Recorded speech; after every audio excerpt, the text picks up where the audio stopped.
The night he disowned me, my stepfather didn't raise his voice. That's the part people always get wrong when I tell it later. They imagine shouting, plates breaking, some dramatic line delivered like a verdict.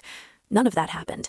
He just sat at the end of the table, hands folded, and said, almost politely, "We won't be backing that choice."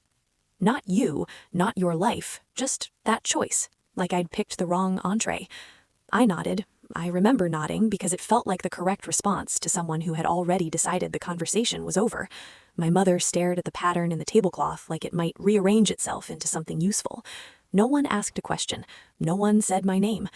If you're wondering how rejection actually lands, it's not a punch. It's a slow drop in air pressure. Your ears ring. You realize too late that you've been holding your breath for years. I didn't know then that time would flip the balance. I only knew that something had been closed, quietly, and that I was expected to pretend I hadn't noticed. Stick with me. The reversal comes later, just not the way people expect. From the outside, our family looked clean. Not warm, clean. The kind of household where photos are framed in matching wood and achievements get mentioned before birthdays. My stepfather built his reputation on results. He liked metrics, liked charts, liked being able to point at something and say, "This proves I matter." People respected him. Some feared him. Most wanted something from him. He thrived in that space. Dinner conversations were strategic briefings disguised as small talk. Who got promoted, who stalled out, who embarrassed themselves by settling. Worth was measured the way weight is at a shipping dock. Numbers first, story later, if later came at all. Affection existed, but it was conditional. Praise followed performance. Silence followed deviation. You learned quickly what earned a smile and what earned a pause. A pause was worse. I learned how to be impressive early. Good grades, clean resume, no visible mess. I played the part well enough that people assumed I was on the same track, headed somewhere glossy and loud. When relatives introduced me, they listed my potential instead of my personality. "She's going places," they'd say, like it was a destination they already owned. What they didn't see, what I kept tucked away, was how exhausting it felt to be evaluated every time I entered a room, how even compliments sounded like contracts. I started noticing who disappeared from conversations once their usefulness ran out. Cousins who chose quieter lives, friends who pivoted toward work that didn't translate into bragging rights. They didn't get exiled, they just faded. So when I chose teaching, it wasn't a whim, it wasn't a rebellion. It was a decision I made after sitting alone in my car more nights than I care to admit, wondering how long I could keep living someone else's definition of success without hollowing out completely. I knew exactly what it would cost. Teaching wasn't glamorous. It didn't come with impressive dinner party shorthand. You couldn't reduce it to a number that made people lean in. But it was real. It was present. It was work that stayed human no matter how messy it got. I wanted to be somewhere that effort mattered more than optics. When I told them, I didn't pitch it like a defense attorney. I stated it plainly. This is what I'm doing. This is why. I wasn't asking for permission. That's what they heard as failure. My stepfather didn't argue the merits. He didn't need to. In his world, the verdict was self-evident. He asked one question. "And what does that lead to?" I said, "It leads to me being useful." He smiled then, a thin one, the kind you give a stranger who's misunderstood the room. "That's not enough," he said. From that moment on, I became an inconvenience, not an enemy. That would have required engagement. I became a cautionary tale in progress. The erasure didn't happen all at once. It never does. First, my updates stopped being shared. If someone asked how I was doing, my mother answered vaguely, like she was talking about a distant neighbor. "She's busy." Busy doing what wasn't specified. Then the invitation shifted. Group plans got finalized last minute. Messages came through after decisions had already been made. I learned about gatherings from photos posted the next day. No explanation, just omission. One afternoon, I stopped by the house to pick up a box I'd left in the garage. It had old notebooks, photos, things I hadn't sorted yet. The box was gone. Not thrown out, relocated. My mother handed it to me from the trunk of her car, like a return from lost and found. No comment. That was the moment it clicked. I was being packed away. I didn't confront anyone, not because I didn't notice, but because I did. Confrontation would have given them something to push against. Silence, on the other hand, left no edges to grad. So I withdrew on purpose. I stopped offering explanations, stopped filling gaps. If they didn't ask, I didn't volunteer. I kept my dignity by refusing to audition for relevance. There was no dramatic exit speech, no final message. I just reduced my presence until it fit the space they'd already assigned me. People confuse silence with weakness. They think if you're not fighting, you're folding. What they miss is that silence can be a controlled burn. It clears space. It reveals what was only held together by noise. Time passed, not in a montage way, in the slow, ordinary way that tests whether your choices can stand up without an audience. I built a life that didn't require their approval to function. I learned my students' names before they learned mine. I learned which ones needed structure and which ones needed someone to simply not give up on them. I made friends who showed up without asking what it would do for them. Chosen people. People who noticed when I was quiet for the wrong reasons. Growth happened offstage. No announcements, no updates sent back home. Meanwhile, my absence became useful. They told a cleaner version of my story when it suited them, that I'd taken a break, that I'd always been sensitive, that I'd chosen something simple. I heard about it through side channels, distant relatives, old acquaintances who didn't know they were repeating a script. I didn't correct them. Letting people misinterpret you is a form of privacy. By the time my name started circulating again, it wasn't attached to who I actually was. It was a symbol, a narrative they could reshape depending on the room. I was the example of what happens when you don't play the game, or, when convenient, proof that they were generous enough to support all paths. Then came the call that stitched the past and present together in a way I couldn't ignore. It wasn't from them. It was from an office I'd never imagined would know my name, much less say it out loud. And when that name was spoken publicly not long after, it landed differently, depending on where you were standing. That's where this stops for now, because what mattered wasn't that the governor called my name. It was who suddenly remembered they knew it. The first time my name showed up in a place they couldn't control, I didn't even hear about it from them. I heard it from a colleague who texted me a screenshot with no context. Just, "Is this you?" It was a brief mention, not a headline, not framed like a miracle, just my name folded into a list of people who'd done something measurable enough to matter. I stared at it longer than necessary, not because I was proud, but because it felt strange to see my life summarized accurately for once. I didn't forward it. I didn't post it. I went to work the next morning like usual. That's the thing about building something real. You don't feel the need to narrate it. My days had settled into a rhythm that didn't require performance. Early mornings, coffee gone cold because a student needed to talk, lesson plans scribbled and rewritten because the room wasn't ready for what I'd imagined. I learned which kids tested limits because they were bored and which ones did it because they were scared. You can't fake attention in a classroom. They smell it instantly. Outside of work, my life stayed intentionally small. Dinners with people who didn't ask me what came next, only how today went. Weekends that didn't feel like recovery time. I stopped bracing myself for judgment because there was no one around who thought my worth was up for debate. And still, the past kept rearranging me in my absence. I started noticing it in the language people used when they brought my family up. They must be proud of you now. Now, like pride had been on pause, waiting for the right credentials to unfreeze it. Like my value had finally recalibrated to something recognizable. I corrected no one. From what I gathered, the story had been smoothed down. The disowning became a difference of opinion. The distance became growing pains. I hadn't been erased. I'd been edited, made palatable. My choice reframed as a phase they'd tolerated graciously. It would have been funny if it hadn't been so predictable. They were good at that, retrofitting reality to protect their image. They didn't lie outright. They just selected the version of events that kept their reflection intact. In their telling, they were open-minded, supportive, a little disappointed, sure, but ultimately benevolent. What they never mentioned was the silence, the months without contact, the box handed back like misplaced luggage. Those details didn't photograph well. I became aware of how far the distortion had traveled when a former family friend reached out. We hadn't spoken in years. The message was casual, almost cheerful. "Heard you're doing great things. Your stepdad must be thrilled." I stared at the screen, thumb hovering. There were a dozen ways I could respond. I chose the one that required the least explanation. "I'm doing meaningful work," I wrote. "That's enough for me." She reacted with a thumbs up. Conversation over. That was when it hit me. They didn't miss me. They missed the utility of my success, the way it could be folded into their narrative and displayed as proof of good stewardship. My actual presence, my voice, my boundaries, those had always been inconvenient. I didn't resent it. Resentment assumes entitlement. I'd moved past that. The call that forced everything into the open came on an ordinary afternoon. No dramatic buildup, just a voicemail from a number I didn't recognize, asking me to return it when I had a moment. The tone was neutral, professional. It didn't beg.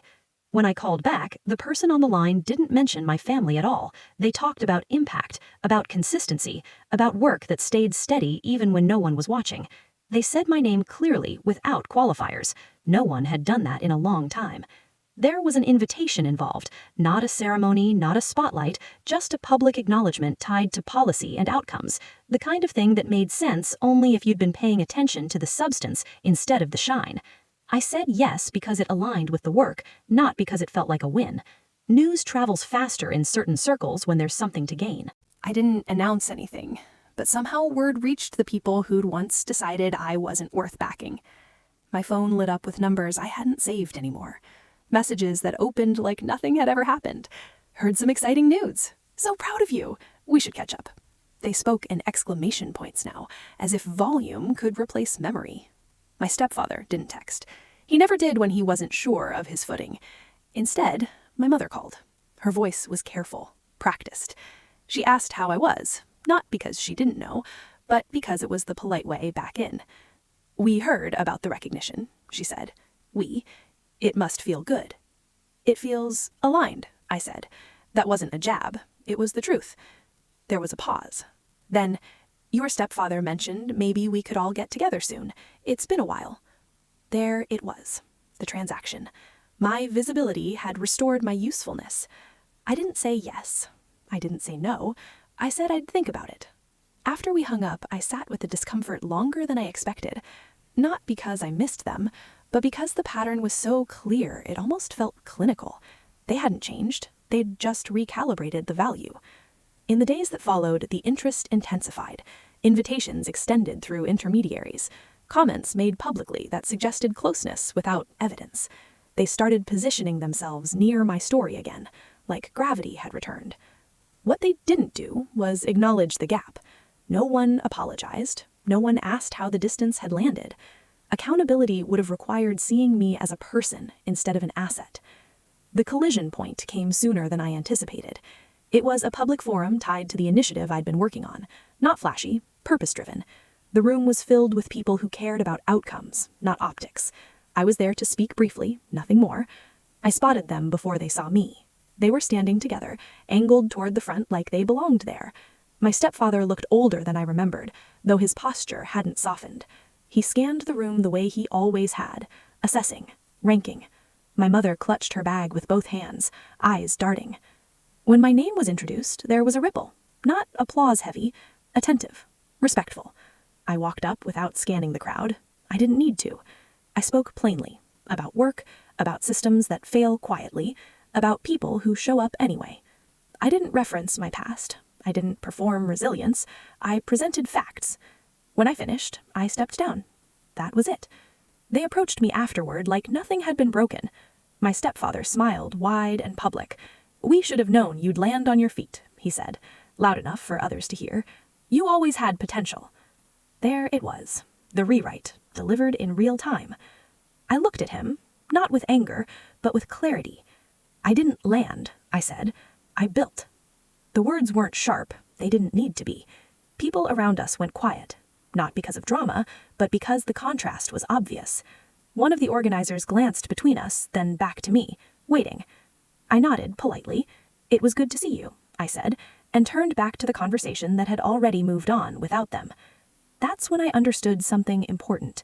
Power doesn't always announce itself. Sometimes it just stops explaining.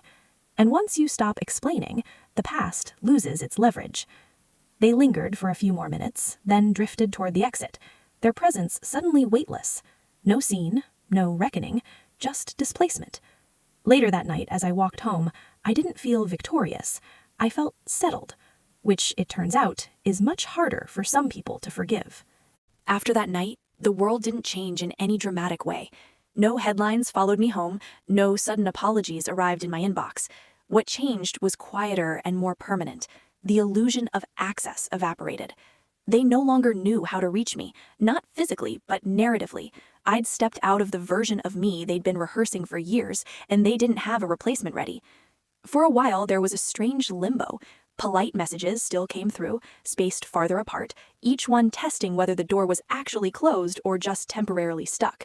Invitations phrased like favors, compliments shaped like hooks. I declined without explanations.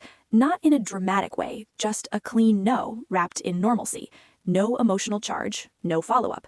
The kind of response that gives nothing to push against. People assume boundaries need to be loud to be effective. They don't. The most effective ones are boring. At work, life continued exactly as it should. Projects progressed, students cycled through with their mix of confidence and chaos. I was known there not for my backstory, but for my consistency. That's a better reputation to have. Stories expire. Patterns don't. What surprised me was how often people I barely knew seemed more invested in my well-being than those who'd once claimed me.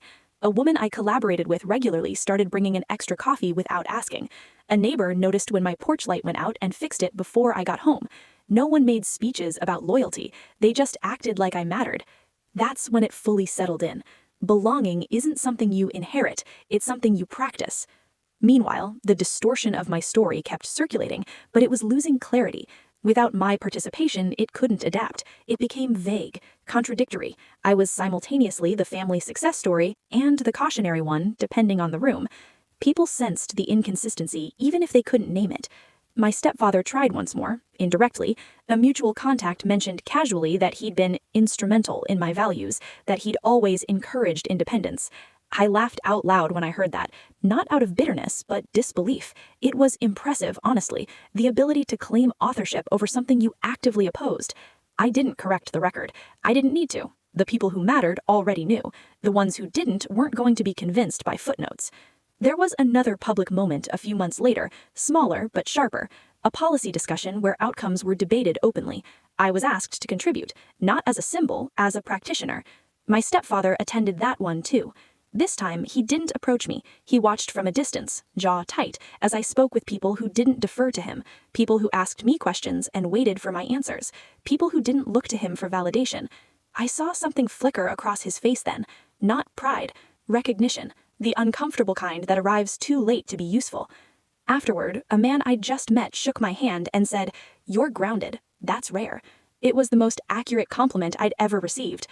My mother stopped calling after that. Not abruptly, gradually, the way tides retreat. There were no confrontations to mark the ending, just an understanding that the roles had shifted beyond repair. I wasn't going to step back into the one they'd written for me, and they didn't know how to write a new one without control. I thought, briefly, that there might be grief in that realization. There wasn't. There was relief. People ask sometimes if they wish they'd handled things differently, if an apology would have changed anything.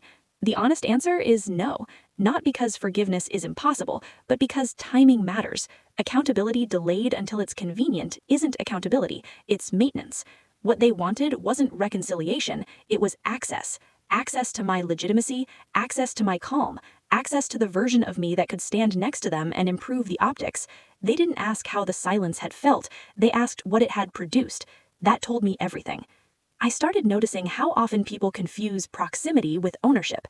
Just because someone helped shape your early environment doesn't mean they're entitled to your finished work. Influence is not a lifelong lease. The governor's office reached out again near the end of the year, not for praise, for input. There were gaps in a program that needed someone who'd lived the reality, not just studied it. I gave them what I could. Clean feedback, no theatrics. My name appeared in another document. Again, nothing flashy, just accurate. This time my stepfather didn't try to attach himself to it. The silence felt different, not strategic, defeated. I didn't celebrate that. I noticed it, the way you notice weather changing. One evening, months later, I ran into my mother at a grocery store. No warning, no buffer, just the two of us standing near the produce section like strangers who shared a past life.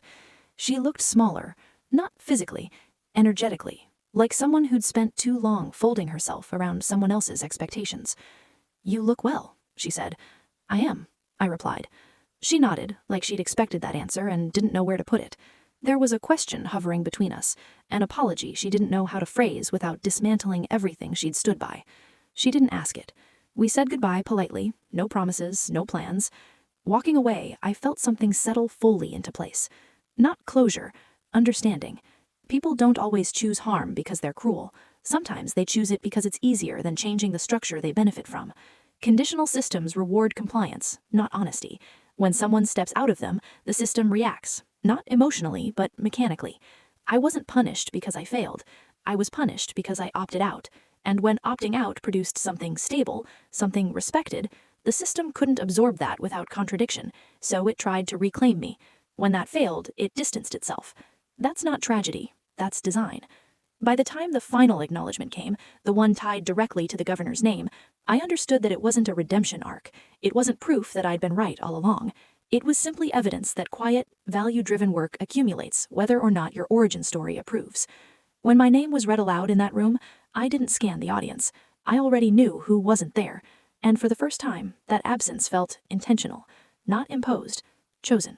The last thing people expect after everything is stillness. They expect a victory lap, a line that lands hard enough to sting for years, some moment where the balance sheet flips and everyone finally agrees who was right. That's how stories usually end, clean, loud, conclusive.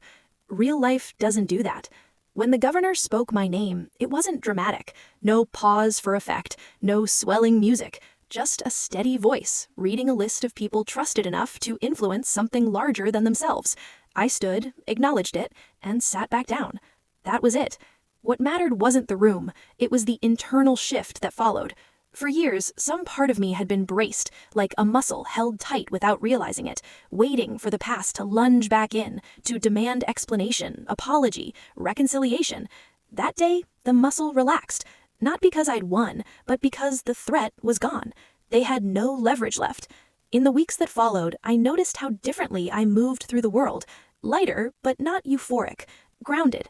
I stopped preemptively editing myself in conversations, stopped anticipating misunderstanding. When you're no longer trying to prove your legitimacy, you have a lot of energy freed up. My stepfather never reached out again. I heard through someone else that he'd mentioned me once, briefly, at a gathering. He'd referred to me as independent. Not proudly, not dismissively, neutrally, like a fact he'd finally accepted because resisting it no longer served him. That was the closest he'd ever come to respect. My mother sent a card a few months later, no return address. Inside, a simple message: "I hope you know I see you." I didn't read it as an apology. It wasn't one. It was an admission. Late, incomplete, but honest in its own limited way. I appreciated it for what it was and didn't ask it to be more. I didn't respond. Not out of punishment, out of clarity. Some doors don't need to be slammed. They just need to remain closed. Life continued in its ordinary, unphotogenic way. Students graduated, new ones arrived with fresh uncertainty, policies shifted, work expanded, the kind of progress that doesn't trend but lasts. Occasionally, someone would ask about my family, usually in passing. I answered simply, "We're not close." No bitterness, no explanation. That sentence carried the right amount of truth without inviting debate. I stopped needing people to understand the backstory. Understanding is overrated. Respect is enough. Looking back, I can see the psychology clearly now. My stepfather didn't disown me because I chose teaching. He disowned me because my choice disrupted the hierarchy that made him feel secure. In systems built on performance, worth has to be legible. My values weren't legible to him, so he treated them as a threat. Silence in that context wasn't avoidance, it was refusal. A refusal to beg for recognition from a system that only knows how to reward obedience. The last thing people expect after everything is stillness. They expect a victory lap, a line that lands hard enough to sting for years, some moment where the balance sheet flips and everyone finally agrees who was right. That's how stories usually end, clean, loud, conclusive. Real life doesn't do that. When the governor spoke my name, it wasn't dramatic. No pause for effect, no swelling music. Just a steady voice, reading a list of people trusted enough to influence something larger than themselves. I stood, acknowledged it, and sat back down. That was it. What mattered wasn't the room, it was the internal shift that followed. For years, some part of me had been braced, like a muscle held tight without realizing it, waiting for the past to lunge back in, to demand explanation, apology, reconciliation. That day, the muscle relaxed. Not because I'd won, but because the threat was gone. They had no leverage left. In the weeks that followed, I noticed how differently I moved through the world. Lighter, but not euphoric. Grounded. I stopped preemptively editing myself in conversations, stopped anticipating misunderstanding. When you're no longer trying to prove your legitimacy, you have a lot of energy freed up. My stepfather never reached out again. I heard through someone else that he'd mentioned me once, briefly, at a gathering. He'd referred to me as independent. Not proudly, not dismissively, neutrally, like a fact he'd finally accepted because resisting it no longer served him. That was the closest he'd ever come to respect. My mother sent a card a few months later, no return address. Inside, a simple message: "I hope you know I see you." I didn't read it as an apology. It wasn't one. It was an admission. Late, incomplete, but honest in its own limited way. I appreciated it for what it was and didn't ask it to be more. I didn't respond. Not out of punishment, out of clarity. Some doors don't need to be slammed. They just need to remain closed. Life continued in its ordinary, unphotogenic way. Students graduated, new ones arrived with fresh uncertainty, policies shifted, work expanded, the kind of progress that doesn't trend but lasts. Occasionally, someone would ask about my family, usually in passing. I answered simply, "We're not close." No bitterness, no explanation. That sentence carried the right amount of truth without inviting debate. I stopped needing people to understand the backstory. Understanding is overrated. Respect is enough. Looking back, I can see the psychology clearly now. My stepfather didn't disown me because I chose teaching. He disowned me because my choice disrupted the hierarchy that made him feel secure. In systems built on performance, worth has to be legible. My values weren't legible to him, so he treated them as a threat. Silence in that context wasn't avoidance, it was refusal. A refusal to beg for recognition from a system that only knows how to reward obedience. I don't blame my mother for choosing comfort over conflict. I understand it. Understanding doesn't mean acceptance. It just means I stopped personalizing what was structural. That's the part people miss. Harm isn't always fueled by malice. Sometimes it's fueled by cowardice, convenience, and fear of losing status. Naming that doesn't excuse it. It just removes the mystery. I made peace with the unanswered questions by realizing they weren't mine to answer. Did they ever regret it? Maybe. Did they miss me? In their way. Would things have been different if I'd chosen differently? Possibly. None of that matters. What matters is that I didn't trade my integrity for proximity, that I didn't shrink myself to stay included, that I learned early what kind of belonging costs too much. There was no revenge in my ending, no public humiliation, no forced apology, just distance, just erosion. Just the quiet consequence of choosing control over connection and discovering, too late, that control doesn't age well. The irony is this: had they supported me when I chose a quieter path, they might still have had a place in my life, not as authorities, as people, but they made belonging conditional, and conditions always expire. If there's any lesson here, it's not about success or recognition or even resilience. It's about alignment. When your life matches your values, you stop needing external confirmation. Approval becomes optional. Silence becomes sufficient. I didn't win. I stabilized. And that, in the end, was something no one could take away, no matter whose name was called.